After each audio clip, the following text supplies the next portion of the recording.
మహర్షుల తాళపత్ర గ్రంథాలలో దాగి ఉన్న శాస్త్రీయ నిత్య జీవన వికాస రహస్యాలు. తాళపత్ర నిధి డే 79. గాయత్రి మంత్రం విశిష్టత మరియు అర్థం. గాయత్రి మంత్రం హిందూ ధర్మంలో అత్యంత పవిత్రమైన మరియు శక్తివంతమైన మంత్రాలలో ఒకటి. దీనిని ఋగ్వేదంలో పేర్కొన్నారు. ఈ మంత్రం మానవులకు పాప విముక్తి, జ్ఞానం, సన్మార్గం మరియు భగవంతుని అనుగ్రహం లభించేలా సహాయపడుతుంది.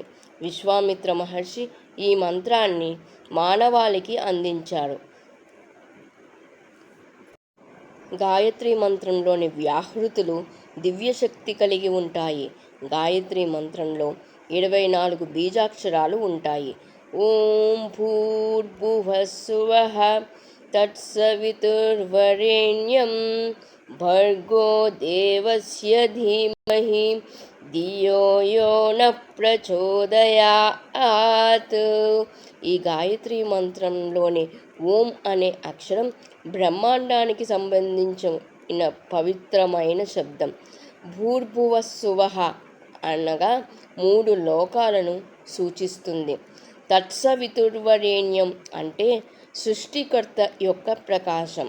భర్గో దేవస్య ధీమహి అంటే ఆ దేవుని తేజస్సును మనము ధ్యానిస్తాము. ధియో యో నః ప్రచోదయాత్ అనగా ఆ భగవంతుని తేజస్సు మన మేధస్సును సన్మార్గంలో నడిపిస్తుంది. కావున మనమందరము రోజు కనీసం 3 సార్లు గాయత్రి మంత్ర పఠనం కనుక చేసిన ఎడల మనకి అత్యున్నత తేజస్సు మరియు భగవంతుని అనుగ్రహం తప్పక దొరుకుతుంది.